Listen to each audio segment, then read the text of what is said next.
Hello everybody, welcome back to the Rugby Zone, and today what we are going to do is we are going to be rounding up the British and Irish Lions tour by handing out awards, sort of, not physically handing them out, but I'm going to be stating who I think are my player of the tournament, who I think deserve try of the tournament, South African player of the tournament, shock of the tournament, etc, etc.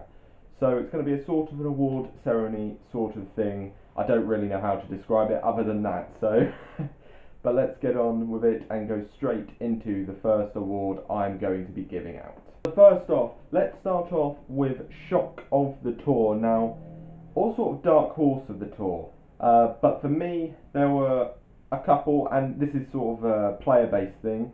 So which player shocked me the most during the tour? Which one either was poor or had a really good tour when you didn't expect them to?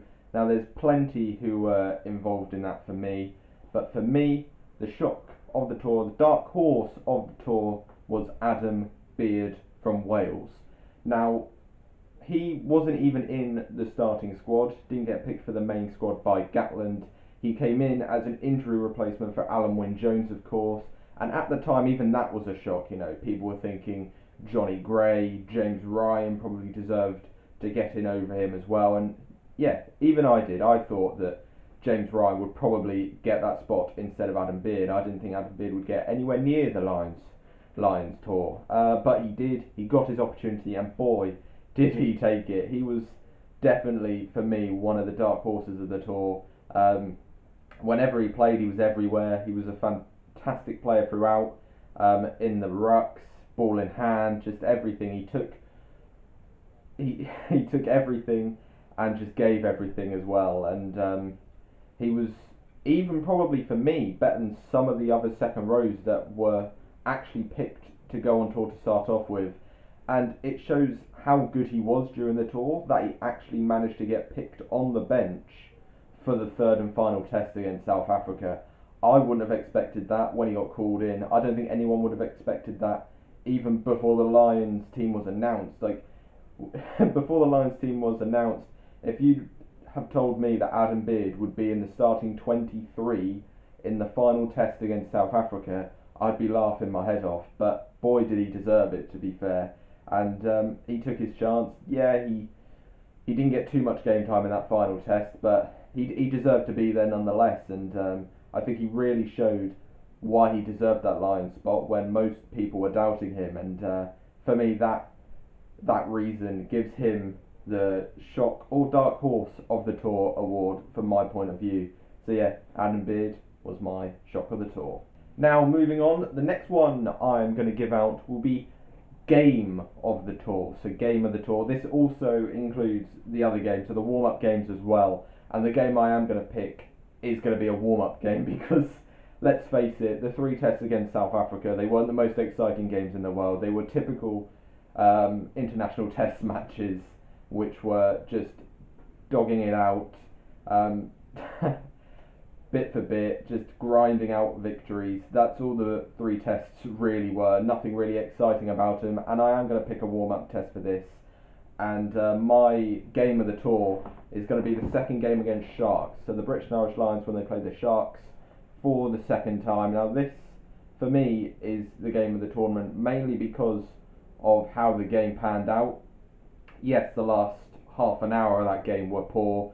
Sharks got a red card and it sort of got out of hand. Lions scored a crap ton of tries and ended up seeing the victory out. But for me, it was that first half and the first sort of 10 minutes of that second half that sort of cemented that as game of the tour, because it was just tries, tries, tries, attacking rugby for attacking rugby.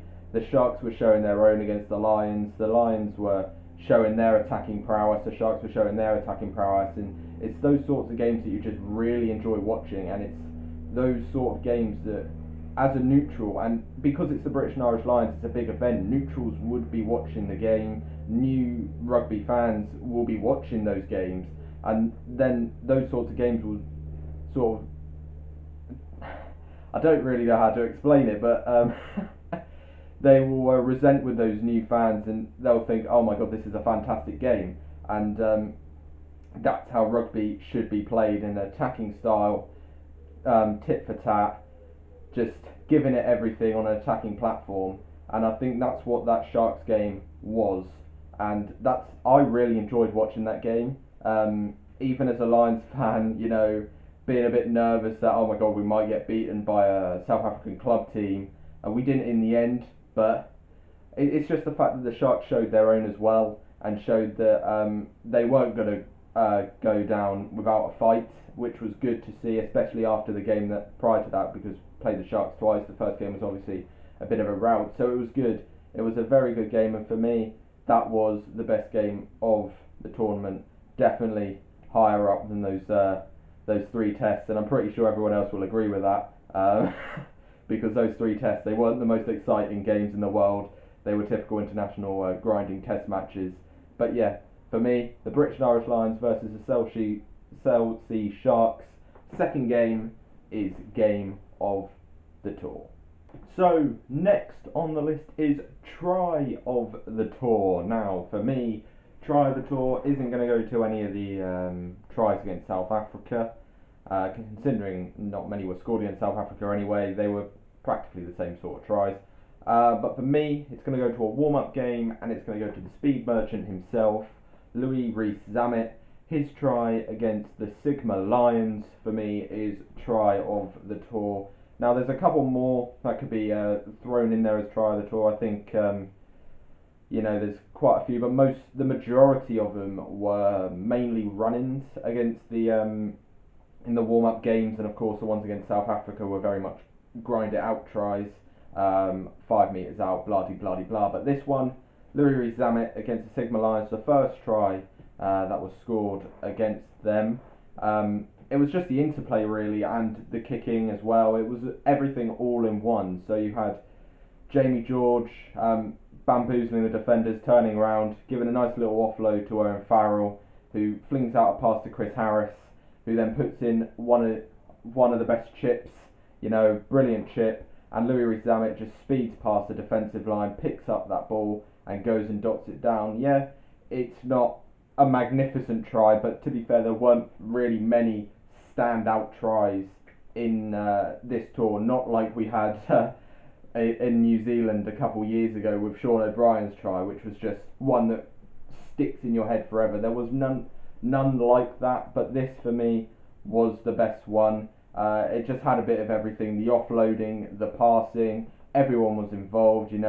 The starting play, the rucking play, the forward play, then passing out to the backs. Jamie George getting involved with nice hands, giving it to Owen Farrell, passing it to Chris Harris.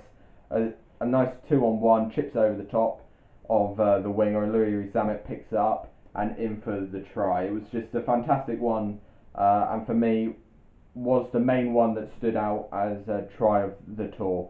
So yeah, Louis Rees-Zammit against the Sigma Lions, the first try for me is try of the tour. Now we're going to get into the nitty gritty of it all and get down to the players.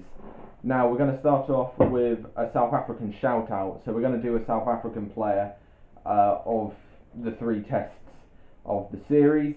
And for me, the South African player in those three tests would be Handré Pollard. I think he was just everywhere in every game. He controlled the play and was just fantastic. He always is. He doesn't really need to do much to show how good he is. Handré Pollard just getting those points ticking over for South Africa when they were needed, and creating good stuff as well, controlling the game, controlling the play, especially in those second and third tests. He was just brilliant for South Africa, and it seems a bit normal for people. Oh, let's go with the number 10 controlling play, blah blah blah. But I do think Handré Pollard stood out in those three tests for South Africa. So Handré Pollard would be my South African player of the tests. And then let's move on to the Lions. The Lions one. So, who my British and Irish Lions player of the tour is. Now, of course, we know that Maro Itoje won the player of the tour for the Lions. So officially it is Maro Itoje, but my player of the tour is not going to be Maro Itoje. I'm going to go with someone different, and I am going to go with Robbie Henshaw. Yep. So I'm going to go with the Irishman, the Irish centre, Robbie Henshaw. I think he was fantastic throughout the whole tour. Starting off in that game against Japan, which seems like an age ago now, where he was fantastic in. And then he got a little bit of an injury, missed out on the majority of the warm-up games, came back for that last warm-up game against the Stormers, was amazing. I even said in my first test team for the Lions video that I didn't think he was going to get picked because just coming back from injury. But boy, am I glad that he did get picked because he was fantastic. Stood out in all three of those games, and it was just everything you wanted from a centre, bulldozing through the middle, and he stood up and held his own against what is a massive South African centre pairing with Dialende and Am. He stood out and stood his ground against them when the likes of Elliot Daly probably didn't. And yeah, he was just fantastic defensively, attacking wise. He as I say, he's everything you want from a centre. And for me, he just stood out. Of course, there were other candidates. I think Courtney Laws had a brilliant tour. Maritoje, who did officially get it, had a good tour as well. Ty Furlong was fantastic as well. He would probably have got my forward of the tour. Ty Furlong, he was brilliant in the scrum and around the pitch as well. Ali Price also had a very good tour. But for me, it has to go to the Irish centre, Robbie Henshaw, who would get my Lions player of the tour. So yeah, they are my awards handed out to the players and to the try scored, blah de blah de blah. If you have any thoughts on what my picks were and what your picks are, then I'll be happy to hear them. Just put them down in the comments below and tell me how bad my decisions are. Because I know a lot of you will take pride in telling me how bad my decisions are. So I'm all for it. Put yours down in the comments below. Do you disagree with me? Do you agree with me? Just let me know and I'll be happy to hear your thoughts. Thank you all for watching today. Please like, please subscribe and help this channel grow to larger things in the future. That would be much appreciated. And I'll see you all in the next one. Thanks for watching.